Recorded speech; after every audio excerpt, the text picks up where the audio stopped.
The Building Bliss podcast is founded on the 5 pillars of bliss, which are bravery, laughter, inspiration, spark, and success. So starting with the B for bravery, can you pinpoint one moment in your life that you think was your bravest? Yeah, I can actually.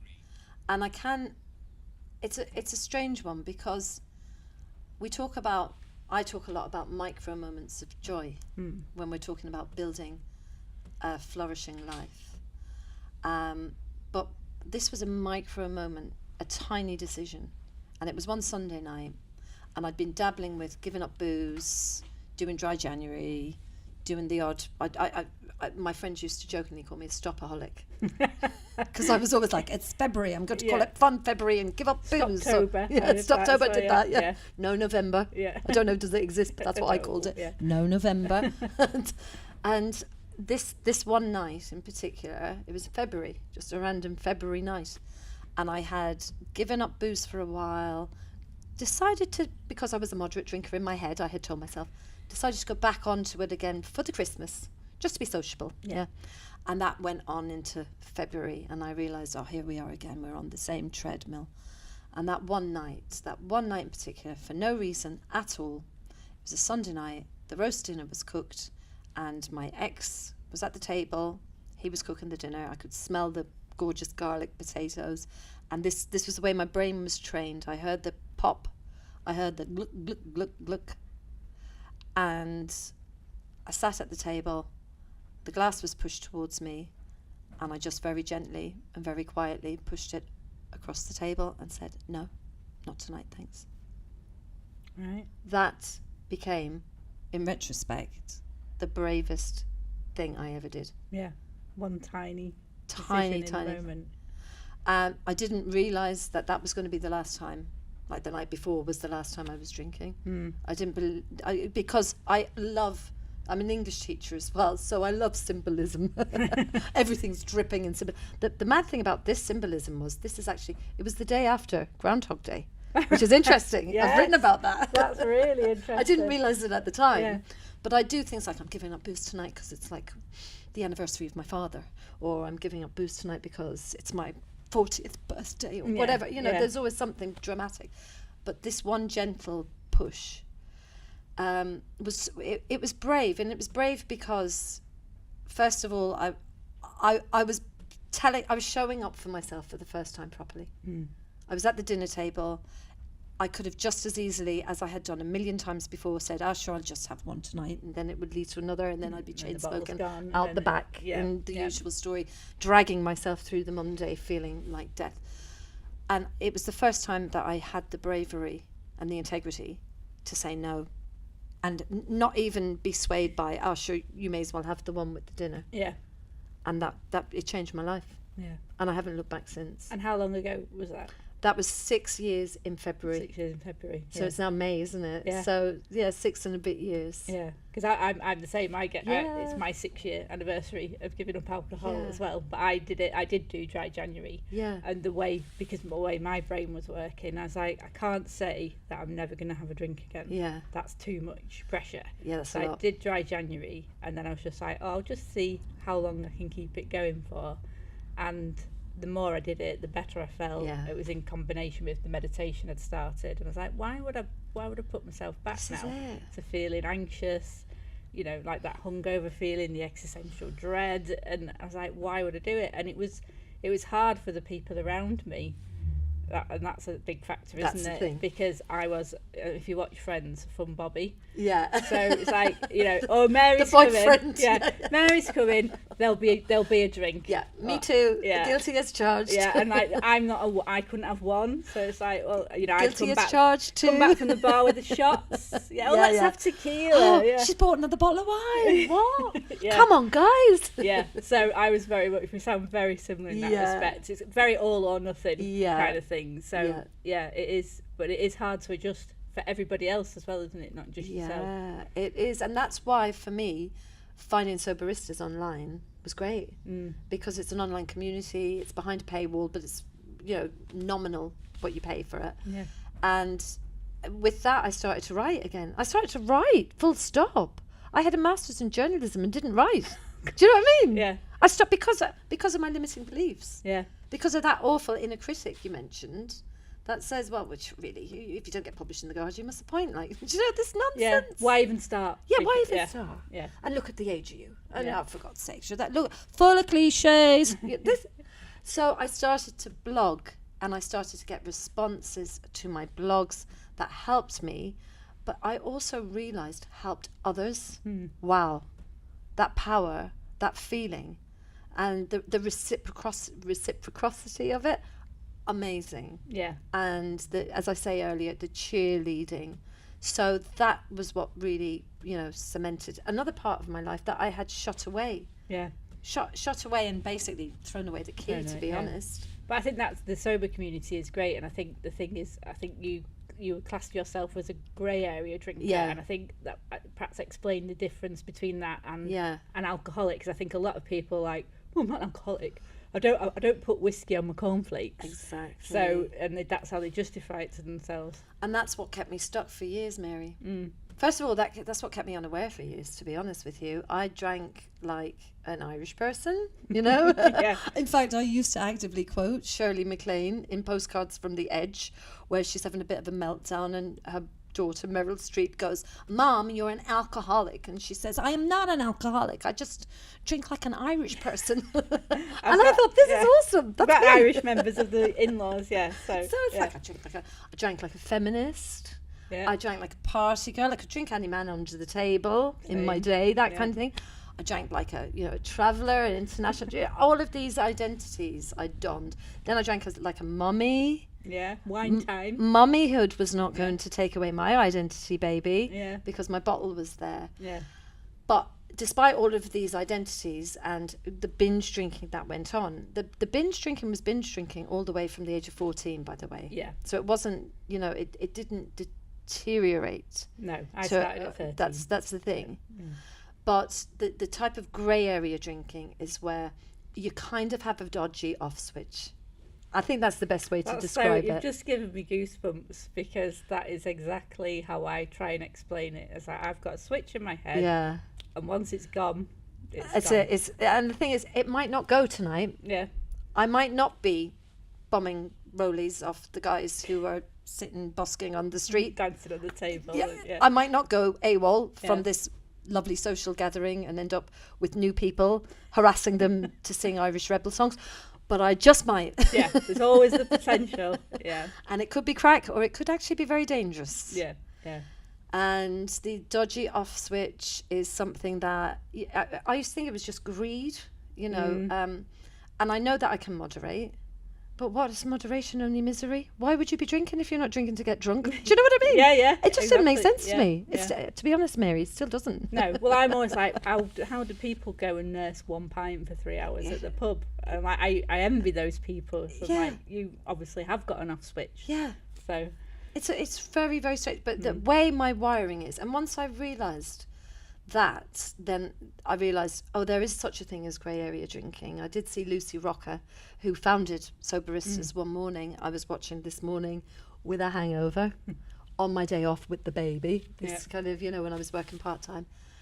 Feeling crap, nursing a hangover, and the baby in my arms. And suddenly I turn on the screen and, the ticker tape is, tackling middle-aged women, grey area drinking. I'm thinking, what's that? Nothing to do with me. And then the minute she spoke, I just resonated, and I thought, oh my God, she might as well be me. Yeah. The professional woman, the high achiever, the pushy kind of like go-getter. Yeah. And mum, young mum. Yeah. And she tells the story of how she ended up, in hospital because of a binge one night. And I thought, well, that's so, the fact that she wasn't drinking every day, she wasn't drinking first thing in the morning. And I think now that I do now know that alcohol use disorder is a spectrum. Yeah. We need to be having these conversations. Definitely. Because we have so many people in that grey area who are stuck and don't even realise it. And we look at the media, we look at Sex and the City, the most recent one. One of the characters ended up being an alcoholic. Yeah. And they went down that road. I would love to see a representation of something in the media where giving up alcohol isn't because you are in some basement like Laudermilk or something on like going to AA, but giving up alcohol is an option that you take, and it's liberating and it's joyous, not something choice. I mean, look at even Bad Sisters, that was out on Apple a few years ago, and the main character, who's the evil, narcissistic, murderous character, was also sober. It's like all the time I see it, it's like, come on, please, can we have somebody to represent us? Because it is either the only thing you get when you see the media and advertising is extremes. The idea of this normal drinker, which doesn't exist, in my opinion, and rock bottom alcoholic. Yeah. And so, it is, I mean, that, like you say, it was a missed opportunity with, not Samantha. It was Miranda. With Miranda. Because she really was a grey area drinker. She was like, oh, I've got a meeting, so I'm just going to have a glass of wine. I'm at a christening or a funeral, I'll have a couple of... So it wasn't that alcoholism state, was it really? This is the thing that really killed me with that plot, was because I am a real like sobriety queen. I love, I read all the quit lit, we call it, the literature that they write about giving up and stuff. They had Holly Whitaker's book Quit Like a Woman, which is amazing. If you haven't got it, get it. It's brilliant. But she actually ordered on Amazon, and they gave it a name check. There's a POV shot of her looking at that book, and I was like, yes, the writers are on board. And then suddenly she went down that route, which is completely opposed to what Holly Whitaker talks about. So it's just clearly like, just what's in the bestseller? Let's slap that in.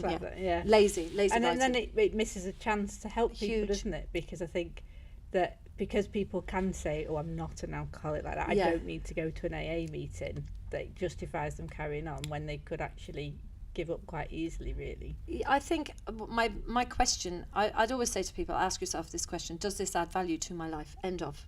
That's it. Now, you'll lie to yourself for about 5 years and say, yeah, it does, look, I'm partying, it's great. But eventually you'll come to a stage of going, actually, this doesn't add value. Like, does this vaping add value to my life? Does smoking cigarettes add value? You know, you start, that's the beginning of the process. That's only the precognition stage, obviously. But once you start to ask that question, then you realise you have choice. And I think that's where the power lies. Yeah, definitely. And I think I always say, there's a famous quote, I can't remember who said it, said that alcohol is basically robbing joy from tomorrow. Because you know you're going to feel rubbish, you're going to waste a day, time's precious, so you're really going to waste that whole day in bed when you could have be doing something else with it. Because you're always just chasing that first 20-minute buzz. When you know the neuroscience of it, you're reading it going, what the hell? Seriously? I've been hoodwinked. The best book that I read, actually, that really changed my mind completely on that, was a book by Annie Grace called This Naked Mind. And that's what introduced me to the whole neuroscience of habit change and addiction. And she made a very, very strong argument, you know, for why we do what we're doing, and to say you can take back the control. So I would recommend that if anybody is interested. I've read The Molecule of More. As well, which is similar about the dopamine hit, because I class myself as addictive generally. So it's like anything I do. But so even my wellness, funnily enough, became addictive. So it's become my language. You know, meditation, whatever it is, it's very addictive. And we were saying this morning that even I avoided joining TikTok because I knew I'd be addicted to that. So, but once you know that in yourself, it makes it a lot easier. It does. It's funny, isn't it? It's like the whole like, I can't just go running. I have to do a marathon. Do you know? It's you have to take it that step further. I can't just be interested in having a little group in school. I have to do a masters and then give up everything and start a new business. But it obviously makes you very driven. And achieve some certain goals as well, doesn't it? On the positive side. Unless you're going down the more destructive route, because that's it. I think that kind of personality type, you can go, it's very difficult to kind of, I suppose, carve a middle ground. You can be very destructive or very creative. So it's channeling it in that area, isn't it, towards the creativity and the building part, as opposed to the tearing down and destructive part. Which is back to identifying those positive characteristics and that's fostering the thing. them, isn't it? That's the thing. And when you know what your signature strengths are, then you know that you can be true to yourself. So we talk about rewiring our brain with affirmations. I do that, and lots of people groan. You know, it's a mindfulness, people groan, affirmation people groan. So I teach the neuroscience first, and then I teach the character strengths, so that then it can become, rather than I am gorgeous when I look in the mirror, and then your brain's going, shut up, I don't believe you. You start to go with your character. I'm actually really creative, or I'm really curious, and I'm going to use my curiosity today. Yeah. I'm brave. Bravery is my top strength. Honesty is my top strength. You see, so you're working through whatever your top strengths are, and you can create your own affirmations that are true. Yeah. And evidence-based as well. That's the thing, isn't it? Not just faking it. Yeah. Yeah. Yeah, it's funny about the affirmations, because I was listening to a Buddhist podcast, and he was saying about how we're kind of kidding ourselves with affirmations and going, everything's brilliant. Oh, my life is brilliant. Oh. And I think that comes back to what you're saying there about actually making them authentic, so that they are actually believable. Well, this is the thing, that's toxic positivity, isn't it? Yeah. I mean, I'm loath to say positive. I mean, I keep playing around with my title. I've pulled positive out of it a few times. And when I speak to people about positive psychology, you can see, the eyes roll and there's an internal groan almost. You can almost hear it. Because is that going to be like that? I've got to be all positive. No, it's not at all, actually. It's quite the opposite. You're going to have to start leaning into the crap. You're going to have to start facing a few truths, love. Yeah. But that toxic positivity, and because Instagram and TikTok, depending who you surround yourself with and the content you surround yourself with, that can be very, very dangerous.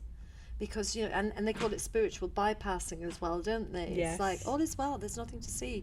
I have, my beliefs, the universe has my back. And I do believe in the universe. Yeah.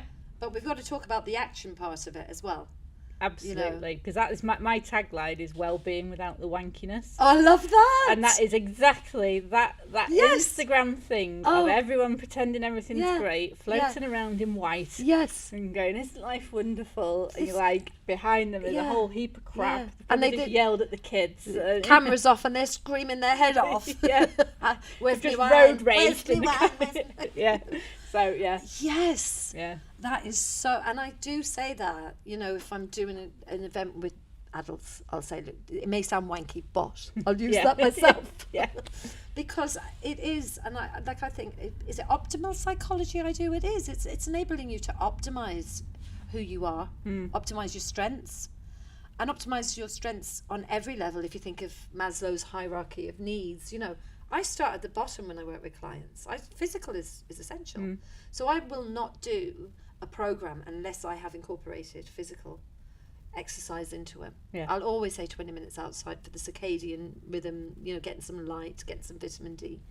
But that's always one of my pillars. Right. And then the next one, I look at it like this. I look the 3 P's, I call it. P, bottom P is your physical. That's your nourishment, your, sleep, drinking, water, exercise.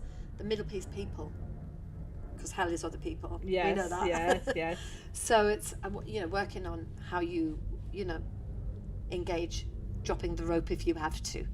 That's a really good phrase, to drop the rope. Yeah. So you're not tugging. You're not on this constant treadmill of fighting and standing up for yourself or defending yourself. That's a really important thing to think about. And the top one's the psychology. So you cannot just talk about psychology without the other 2 pillars, or the 3 rungs of the pyramid. And that's really interesting, because I probably neglect my physical health out of everything. I am better with water. My sleep's good, but in terms of exercise, that's probably my missing component, I think. Well, why don't you do the challenge that I'm currently doing?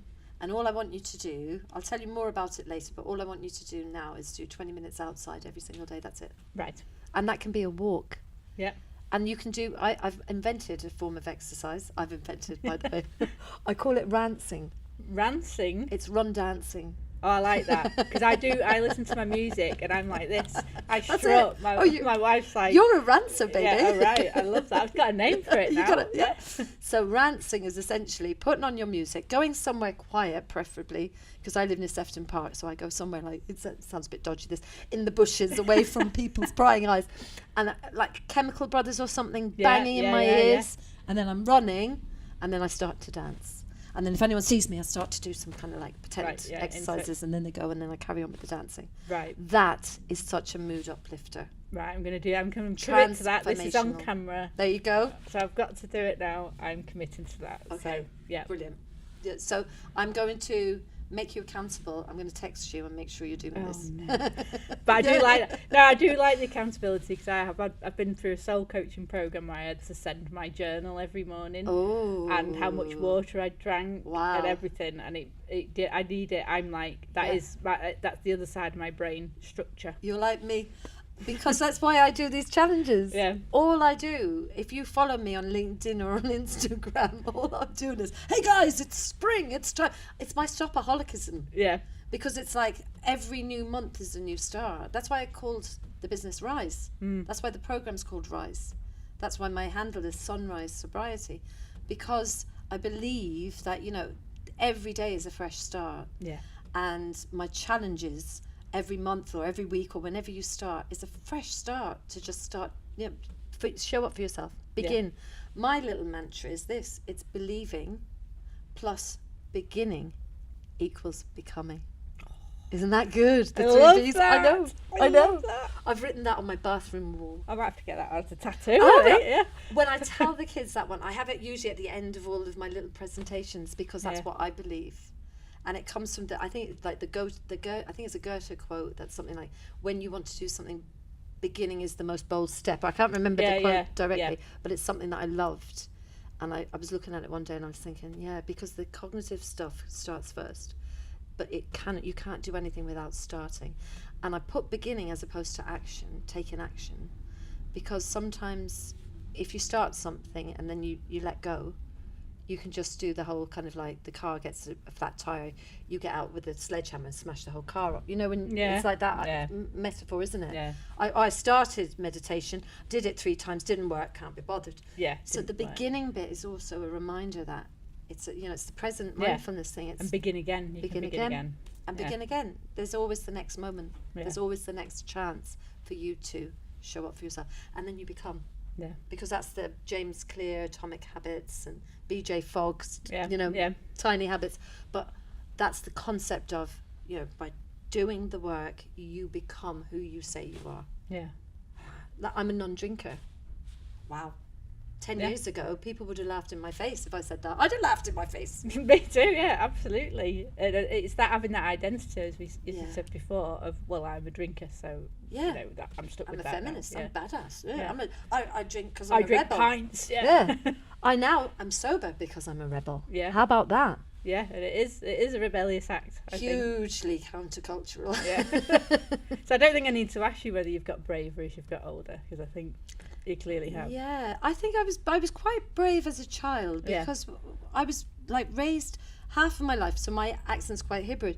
I went from London in the 80s to the west of Ireland, the middle of nowhere, on top of a hill, 3 miles from the nearest village. But it was also a real Republican stronghold. Yeah. So I was dropped in there as a Cockney little girl at the age of 11. Oh, wow. Yeah. A real formative age. Yeah, it was a toughie. And I had to really adapt quickly, but I didn't lose my Cockney accent for a long time, and I think that was an act of rebellion, actually. Yeah, you're not going to change my accent. Very brave. Yeah. Well, it would have been, Very brave. Time. When you hear my sister and my brother speak, they're very strong Limerick accents. But I didn't realise it was a conscious thing. No. But it must have been. I was very, very outspoken. Yeah. But it was hard. I was very severely bullied. Yeah. Because people would call me the Brit, and it makes you different. You're singled out. So and also I was very confused, because I'd come from an Irish community in North London, where everybody I knew was Irish, because my parents surrounded themselves. There's Camden and there's Kilburn, and where we lived there's the Catholic Church, and it was a real Irish community there. Yeah. I'd wear green ribbons in my hair for St. Patrick's Day, and then to come to this and be othered, really active, very, strongly othered. So I think there was a lot of bravery there, and from there it kind of spurred me on to be the first in my family to go to uni. Yeah. To push myself, not even knowing where I was going, what I was doing, really. I ended up falling into English because I kind of like English. Do you know, that kind of way? Yeah. No guidance, because obviously Mum and Dad they did the best they could to get me there and support me. But so that took a lot of bravery. And then to travel, I did travel a lot when I was a student. I worked in America, and I went off by myself and went to the Middle East as a teacher. That's why I ended up teaching, actually, to travel. Yeah. And it just took me all over the world. And then I gave up teaching for a while and lived in a tent and picked fruit in the Okanagan Valley in Canada. Right. Do you know, so I don't know if that's bravery or being foolhardy. I think it's a bit of both. I think it's more perhaps the impetuousness of youth, or going back to the believing that you could do whatever you wanted and doing it. Yeah. I think what was quite interesting was maybe because I had come from two completely conflicting spaces. Now that I work it out in my head, I think it's knowing that you can look at things objectively and take a step back. Knowing that at the age of, I didn't know that obviously at the age of 11, I wasn't a child prodigy or anything, but just, retrospectively, I think that gave me a lot of confidence, because I didn't just grow up and come from there. No, I'd seen other things. Learn to hold your own. Yeah, I had to. Yeah. So, but definitely, I think I lost my bravery along the way. So that brave young woman, as the years went by, I think that 30 period, that decade, that was shit. I'm not going to lie. I mean, great. I did have my son. I mean, that was great. That was a highlight. Yeah. There were some highlights. Yeah. But on the whole, that 10 year was, that was hard going. Yeah. And I think that's when the bravery, that was just being tenacious. That was what we would say surviving, not thriving. Yeah. It was just getting up and getting through the motions of surviving the day. Yeah. That's hard. So I think the bravery, it came when I stopped drinking again. I refound it. Yeah. Because I think, it gives you a feeling of invincibility in some ways. You go, well, if I can do that, the thing that I thought was impossible, it would never happen, then I can do anything. Yeah. They call it post-traumatic growth in positive psychology. Right. I remember when I came upon that theory, and it was like, everything lit up. That one, and another theory, you're going to love this one. And you probably know it anyway. It's the broaden and build theory. Have you ever heard of that theory? This is pure bliss. Yeah. So basically, it's pioneered by a woman called Barbara Fredrickson. And the broaden and build theory, they've done loads and loads and loads of research into positive emotions. And what they found is the more you actively seek out positive emotions, the more you include things that will enable you to be positive in your life, the more open-minded you become, the more you're going to take risks in life, the more you're going to be expansive in your life. And the more you do that and succeed, the more the feedback comes back to enable you to do more and more and more. And she calls it the upward spiral. I was going to say upward spiral. I definitely say that a lot. Yeah. Because we hear all too often about a downward spiral. Yeah. But it's just as easy to get into an upward spiral if you put the effort in, isn't it? And that's it. That's the upward spiral of flourishing. Yeah. That's the theory, the broaden and build theory. And again, when I saw that, I was like, yes, this is it. Because more, and I do believe it. That's why I say, incrementally put in things to your life. They're not always going to come naturally. No. You stop waiting for things to happen. Start making them bleed and happen. Yeah, give it a go. And that's the thing, isn't it? It's the small changes, I think, that get overlooked. And again, we come back to social media on this. Yeah. It's this life hack. I'll change your life in 10 seconds, or do this for a week and your life will be different. And I think that, again, it's just so missing the point of what it takes to actually climb out and get into that upward spiral. Yeah, because, do you know what? It's kind of boring to start with. Yeah, it's repetitive. Because as I said, what's it? Carrying wood, chopping wood, carrying water. Yeah. Blah, blah, blah. It is, isn't it? Yeah. And your brain doesn't necessarily like it, because our brain wants to go towards pleasure and away from pain. Yeah. Away from discomfort and into comfort. It's uncomfortable. You've got to sit with yourself when you're not drinking your wine on Friday night when Graham Norton's on. I switched off Graham Norton. I'm literally... Is that an association? Hugely. I had to just stop him. I had to stop a lot of things. That was one that I just went, no. Yeah. I don't mess with Graham Norton. I know where that leads itself to.